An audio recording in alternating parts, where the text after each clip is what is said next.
नमस्कार, स्वागत है आपका अपने YouTube चैनल टीचिंग ट्रिल्स में। टीचिंग ट्रिल्स एक ऐसा प्लेटफॉर्म है जहां सीखना सिखाना होता है बहुत ही आसान और मज़ेदार। क्या 3 भाषाएं सीखना विद्यार्थियों के लिए वरदान है या बोझ? क्योंकि नई भाषा नीति का यह नियम आज आपके स्कूल और आपके टीचिंग स्टाइल को बदल सकता है। त्रिभाषा फॉर्मूले की आज सब जगह चर्चा हो रही है, खासकर शिक्षकों के बीच। तो आज के वीडियो में हम जानेंगे बहुत ही सरल और प्रैक्टिकल तरीके से इसके बारे में। लेकिन हम भाषा की बात करें उससे पहले हम बात करते हैं, जैसा कि आपको याद होगा 2020 में सरकार ने नई भाषा नीति लागू की थी, न्यू एजुकेशन पॉलिसी लागू की थी सरकार ने। कोविड की वजह से वो 2020 में लागू नहीं हो पाई, तो 2023 में उस न्यू एजुकेशन पॉलिसी को आधार बना करके एनसीईआरटी ने एनसीएफ तैयार किया। एनसीएफ इसका अर्थ है नेशनल करिकुलम फ्रेमवर्क। और 2023 में जो नेशनल करिकुलम फ्रेमवर्क एनसीईआरटी ने तैयार किया था, उसी एनसीएफ को आधार बना करके एनसीईआरटी ने किताबें प्रकाशित की। प्राइवेट पब्लिकेशन ने भी एनसीईआरटी के उस एनसीएफ को आधार मानकर अपने किताबें तैयार की। तो एनसीएफ में 3 लैंग्वेज फॉर्मूला दिया गया था। अब ये त्रिभाषा फॉर्मूला बच्चों के लिए कितना ज़रूरी है, उनके व्यक्तित्व के विकास में कितना महत्वपूर्ण है, ये तो हम आगे जानेंगे। लेकिन जैसा कि आप सब जानते हैं कि हमारे विद्यालयों में जितने भी सीबीएसई के विद्यालय हैं, उन सभी में ये त्रिभाषा फॉर्मूला पहले से ही लागू था। क्योंकि हिंदी एक विषय था, दूसरा संस्कृत था, तीसरा अंग्रेजी था। कुछ विद्यालयों ने हिंदी की संस्कृत की जगह उन्होंने इंग्लिश और फ्रेंच ले रखी थी, तो सबके अपने अलग अलग थे। इसका अर्थ था कि 6वीं से लेकर के 8वीं तक तो 3 भाषाएं विद्यार्थी पहले भी पढ़ रहे थे। तो उसमें नया क्या है? नया यह है कि 2030 से 9वीं और 10वीं में भी ये त्रिभाषा लागू हो जाएगा। तो आज हम बात करते हैं सबसे पहले कि इसके ऑब्जेक्टिव क्या हैं, इस त्रिभाषा फॉर्मूले का लाभ क्या है,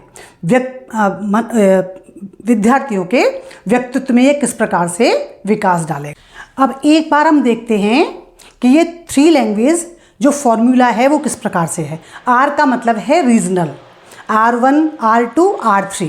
अब देखिए, पहला है R1। R1 में आपकी रीजनल लैंग्वेज हो जाएगी या मदर टंग आपकी हो जाएगी। दूसरा है सेकंड लैंग्वेज या लिंक लैंग्वेज। जो R3 है उसमें आपकी थर्ड लैंग्वेज आ जाएगी, हिंदी है या संस्कृत है। क्योंकि अधिकांश स्कूलों में मैंने देखा है कि हिंदी के साथ वो संस्कृत लेते हैं, लेकिन अन्य उदाहरण भी हैं। क्योंकि इस कॉम्बिनेशन को सीबीएसई फ्रेंडली माना जाता है, एनसीईआरटी फ्रेंडली माना जाता है, क्योंकि अधिकांश आपको ये कॉम्बिनेशन मिलता है। तो आपकी जो थर्ड लैंग्वेज है संस्कृत है, वो कौन सी क्लास से मैंडेटरी है? क्लास 6 से। 2030 में तक जो क्लास 10th का बैच होगा 2030 वाला, उसके पास क्लास 10th में ये थर्ड लैंग्वेज मैंडेटरी होगी। तो अब देखते हैं एक बार जो बहुत ही वैलिड कॉम्बिनेशन है। तो देखते हैं हिंदी, संस्कृत, इंग्लिश, जिसकी मैंने बात करी हो कि अधिकांश जितने विद्यालयों में मैंने पढ़ाया है, इसी में ये कॉम्बिनेशन देखने को मिला। क्योंकि कई बार क्या होता है, टीचर्स का भी एक अवेलेबिलिटी बहुत बड़ा इश्यू होता है। तो हिंदी संस्कृत के टीचर आसानी से मिल जाते हैं। तो इस प्रकार से ये कॉम्बिनेशन सबसे अच्छा कॉम्बिनेशन है। उसके बाद आता है दूसरा कॉम्बिनेशन। अगर विद्यार्थी जैसे रीजनल लैंग्वेज की बात कर रहे हैं तो तमिल, हिंदी और फ्रेंच, तो ये उनकी रीजनल लैंग्वेज हो गई, ये लिंक लैंग्वेज हो गई, और ये आपकी इंटरनेशनल लैंग्वेज हो गई, एक्सपोजर वाली लैंग्वेज हो गई। या बंगाली, मराठी, इंग्लिश, ये भी कॉम्बिनेशन हो सकता है। सरकार का उद्देश्य या इस पॉलिसी का उद्देश्य यह है कि कोई भी भाषा, ये जो 3rd लैंग्वेज है, वो थोपी ना जाए। राज्य यदि अपने राज्यों में इसे शामिल करते हैं तो ये बहुत अच्छी है, बहुत ही अच्छी बात है। लेकिन इसका उद्देश्य ये है कि बच्चों को सभी भाषाओं का एक्सपोजर मिले, बच्चे रीजनल लैंग्वेज भी सीखें, क्योंकि रीजनल लैंग्वेज में जब बच्चे सीखते हैं या अपनी मातृभाषा में सीखते हैं तो वो जल्दी सीखते हैं और डीपली सीखते हैं, गहराई से समझते हैं। अब हम बात करते हैं कि न्यू एजुकेशन पॉलिसी में, एनसीएफ में थर्ड लैंग्वेज फॉर्मूला को जगह क्यों दी गई। सरकार क्यों चाहती थी कि हमारे करिकुलम में त्रिभाषा फॉर्मूला लागू किया जाए, विद्यार्थियों की पर्सनैलिटी पर, उनके व्यक्तित्व पर इसका क्या असर पड़ेगा। तो समझते हैं। तो सबसे पहला है कॉन्सेप्ट क्लैरिटी। हम सभी जानते हैं कि छोटे बच्चे अपनी मातृभाषा में जल्दी सीखते हैं, या जो रीजनल लैंग्वेज हैं, जो उनकी मातृभाषाएं, खासकर प्राइमरी कक्षाओं में यदि उनको अपनी मातृभाषा में समझाया जाए तो वो जल्दी सीखते हैं और गहराई के साथ सीखते हैं। दूसरी चीज़ मल्टीलिंगुअल डेवलपमेंट, कि जो बहुभाषी होते हैं, ये रिसर्च की गई है और रिसर्च में ये साबित हुआ है कि जो 2 या 2 से अधिक भाषाएं जानते हैं उनकी जो प्रॉब्लम सॉल्विंग स्किल्स हैं वो बहुत अच्छी होती हैं। यानी वो किसी भी समस्या को देखने का उनका नज़रिया अलग होता है, वो अलग तरीके से देखते हैं और उसका सलूशन निकालते हैं। अगर उदाहरण के लिए कहें तो कहते हैं उनका जो ब्रेन है वो जिम की तरह काम करता है, यानी एक भाषा से दूसरी भाषा में ट्रांसलेशन करने से, एक भाषा से दूसरी भाषा जाने में उनको देर नहीं लगती है। तो समस्याओं का समाधान वो जल्दी करते हैं, उनके अंदर क्रिएटिविटी होती है, प्रॉब्लम सॉल्विंग स्किल्स होते हैं, थिंकिंग एबिलिटी होती है उनके अंदर।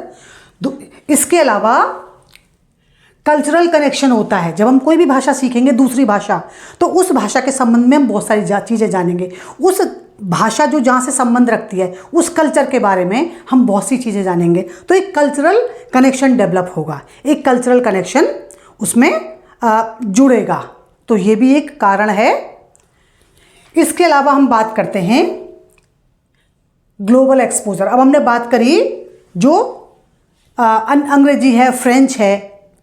अगर हम बात करते हैं दूसरी लैंग्वेज की तो उससे क्या होगा, हमें ग्लोबल एक्सपोजर मिलेगा, बहुत सारी बेटर अपॉर्चुनिटी मिलेंगी। देखिए, आज़ादी के बाद हमारे देश में जो IIM थे उन्हें खोला गया, IIT खोली गई। तो आप ये देखिए, आज अगर आप देखेंगे तो कितने सारे ऐसे उदाहरण हैं जो भारतीय हैं जो विदेशों में टॉप के पोस्ट पर बैठे हुए हैं। चाहे हम सत्यम नडेला का एग्जाम्पल ले लें, हम इंदिरा नूई का ले लें, या सुंदर पिचाई का, हम किसी का भी ले लें, तो हमारी सरकार ने उसके ऊपर काम किया था। तो जब अंग्रेजी आपकी भाषा होगी या फ्रेंच आपकी भाषा होगी तो आपको क्या होगा, ग्लोबल एक्सपोजर मिलेगा, आपको बेटर अपॉर्चुनिटी मिलेंगी, बेटर अंडरस्टैंडिंग होगी आपकी, आप चीज़ों को बेहतर तरीके से समझ पाएंगे। जितनी ज़्यादा भाषाएं सीखेंगे आप, आपकी उतनी आपको वोकेबलरी आप सीखेंगे, आप तरह तरह से समस्याओं का समाधान खोजेंगे, समस्याओं को दूसरे तरीके से देखेंगे। तो ये रिसर्च है कि जो लोग बहुत भाषाओं वाले होते हैं या जो बहुत भाषाएं जानते हैं उनकी पर्सनैलिटी अलग होती है। एक अगर मैं आपको एक कॉमन एग्जांपल देती हूँ, आप कभी क्लास में देखिए कि जो विद्यार्थी साउथ के हैं, दक्षिण भारतीय हैं, वो बहुत सारी भाषाएं जानते हैं, वो फोकस्ड होते हैं। और अगर आप वहाँ की कल्चर देखिए, अगर आप साउथ में जाइए तो इवन आपको पढ़ाई में, आपको हर क्षेत्र में वहाँ पर वो गंभीरता मिलेगी। अगर जैसे मैंने एक इंटरव्यू मुझे याद आ रहा है, एक एक्टर से पूछा गया था कि आप मुंबई में भी काम कर रहे हैं फिल्मों में और आप साउथ में भी कर रहे हैं, तो दोनों में क्या अंतर है। तो उनका कहना था कि जो साउथ है वो ज़्यादा स्ट्रक्चर्ड है, वहाँ डिसिप्लिन है। तो ये जो लैंग्वेज हैं, जो मल्टीलिंगुअल लोग होते हैं, वो बहुत सारे गुण उनके अंदर अपने आप आ जाते हैं। अब इसके बाद बेटर अंडरस्टैंडिंग, चीज़ों को बेहतर तरीके से समझ पाते हैं। स्ट्रॉन्ग कम्युनिकेशन स्किल्स, तो उससे क्या होता है कि उनका जो कम्युनिकेशन स्किल है वो और भी बेहतर होता है। तो ये तो हैं इसके पॉजिटिव पॉइंट। अब हम बात करेंगे कि क्या ये जो 3 भाषा फॉर्मूला है उसमें पॉजिटिव तो चीज़ें हैं, लेकिन क्या कुछ चैलेंजेस भी हैं जिनका असर पड़ेगा हमारे विद्यार्थियों के ऊपर।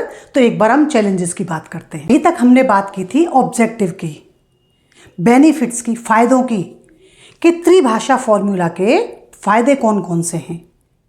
लेकिन अब हम बात करते हैं कि चैलेंजेस कौन कौन से हैं, वो कौन कौन से परेशानियाँ हैं, वो कौन कौन सी कठिनाइयाँ हैं जिनकी वजह से ये त्रिभाषा फॉर्मूला है वो प्रभावित हो सकता है। तो सबसे पहला है बर्डन ऑफ स्टूडेंट्स। तो हम विद्यार्थियों के ऊपर अतिरिक्त बर्डन डाल रहे हैं। क्यों? पहले से ही विद्यार्थियों के पास इतने सारे विषयों का बोझ है, इसके अलावा उनको एक भाषा उनके ऊपर और लाद देना। तो क्या ये न्याय संगत होगा? क्या ये उचित होगा कि विद्यार्थी 2 भाषाएं पहले से पढ़ रहे थे, उनके ऊपर एक भाषा और उनके ऊपर इम्पोज कर दी गई है, एक भाषा उनको और पढ़नी पड़ेगी, तो ये बोझ हो जाएगा। Shortage of trend language teacher. अभी अगर आप देखिए पब्लिक स्कूल में, अगर हम सरकारी स्कूलों की बात करें तो वहाँ समस्या नहीं है, वो पार्ट टाइम किसी भी टीचर रख लेते हैं और वहाँ उन्होंने समस्याओं का समाधान निकाल लेते हैं, खोज लेते हैं वो। लेकिन ऐसे एरिया जो रूरल एरिया हैं, वहाँ पर टीचर कहाँ से आएंगे? मान लीजिए आपने हिंदी और इंग्लिश है, संस्कृत का भी ठीक है, हो जाएगा, लेकिन अन्य अगर मान लीजिए बच्चे फ्रेंच लेना चाहते हैं, जर्मन लेना चाहते हैं या अन्य भाषाएं लेना चाहते हैं, तो उनके लिए टीचर्स कहाँ से आएंगे? तो एक ये सबसे बड़ी समस्या होगी कि ट्रेंड टीचर्स का, क्योंकि पढ़ाना और सिखाना 2 अलग अलग चीज़ें हैं। पढ़ने से बच्चे नहीं सीखते, किस तरह से उनको सिखाया जाए, किस तरह से तीनों भाषाएं हैं जो बच्चे इंटरेस्ट के साथ उसको सीख पाएँ। क्योंकि अब जो तीसरी भाषा है वो बच्चे विद्यार्थी 8वीं तक नहीं पढ़ रहे, वो उसको 10वीं तक पढ़ेंगे। तो ज़रूरी है कि ट्रेंड टीचर्स हों जो बच्चों के अंदर इंटरेस्ट डेवलप कर पाएँ, बच्चे 10वीं कक्षा तक उस विषय को रुचि के साथ पढ़ सकें। लिमिटेड रिसोर्सेज हैं। अब लिमिटेड रिसोर्सेज क्या हैं? जैसे मान लीजिए आपको बहुत सारे टीचिंग मटेरियल चाहिए, डिजिटल टूल्स चाहिए, क्या वो उपलब्ध होंगे? बहुत सी जगह तो लैंग्वेज लैब ही नहीं है। अगर हम बात करते हैं ग्रामीण क्षेत्रों की, तो ग्रामीण क्षेत्रों में तो इन सभी चीज़ों का अभाव है। तो क्या 3 भाषाएं लागू करने से हम बच्चों के साथ न्याय कर पाएंगे? तो ये भी एक बहुत बड़ा प्रश्न है। पॉलिटिकल इश्यू, अभी हमने देखा कुछ राज्यों में कि हिंदी का विरोध हुआ। हिंदी की फिल्में या जैसे अन्य भाषा की, रीजनल भाषा की फिल्में, वो हिंदी में डब करके पैसा तो कमाया जाता है, लेकिन जब भाषा को पढ़ने की बात आती है तो उसका विरोध शुरू हो जाता है। तो एक ये भी सबसे बड़ा कारण होगा। तो अच्छा होगा कि राज्य अपनी सहमति से हिंदी को अपने राज्यों में लागू करें। इसके बाद एक अगली समस्या है क्वालिटी वर्सेस क्वांटिटी, कि बच्चे अभी तक क्या है 3 भाषाएं पढ़ रहे थे, बच्चे भी हिंदी, अंग्रेजी और संस्कृत पढ़ रहे हैं, लेकिन वो कई बार पूरी तरह से 2 भाषाओं में भी दक्ष नहीं है। तो क्या तीनों भाषाओं में वो अच्छा कर पाएंगे? ये भी एक सबसे बड़ा प्रश्न है। ज़रूरत है कि हम क्वालिटी के ऊपर ध्यान दें बजाय क्वांटिटी के। तो ये सब चीज़ें भी एक समस्या का कारण बनेंगी। दुनिया का अनुभव कहता है कि 3 भाषाएं सीखना गलत नहीं है, लेकिन ज़रूरी है कि वो तीनों भाषाएं अच्छी प्रकार से समझाई जाएं, अच्छी तरह से सिखाई जाएं। शोध कहता है, रिसर्च कहती है कि जो मल्टीलिंगुअल लोग होते हैं, जो कई भाषाओं को जानने वाले लोग होते हैं, उनकी थिंकिंग स्किल्स बहुत डेवलप होती हैं, प्रॉब्लम सॉल्विंग क्षमता उनकी बहुत अच्छी होती है, उनका ब्रेन किसी भी इंफॉर्मेशन को बहुत जल्दी फिल्टर कर लेता है, उनका ब्रेन जिम की तरह काम करता है और एक भाषा से दूसरी भाषा को स्विच करने में ब्रेन को अधिक समय नहीं लगता है। तो आप प्लीज़ कमेंट करके हमें बताइए कि सरकार का यह त्रिभाषा का फॉर्मूला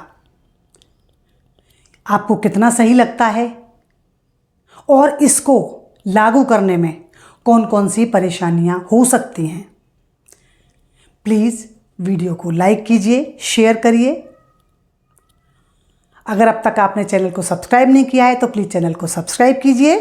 तो मिलते हैं एक और वीडियो में जिसमें हम जानेंगे कि वे कौन कौन से देश हैं जिन्होंने ये त्रिभाषा फॉर्मूला अपनाया है और सफलतापूर्वक इस क्षेत्र में आगे काम कर रहे हैं, और वो कौन कौन सी एक्टिविटीज़ हैं, क्लास एक्टिविटी हैं, इंटीग्रेटेड एक्टिविटी हैं कि हम तीनों भाषाओं को एक साथ करके क्लास को और इंटरेस्टिंग बना सकते हैं।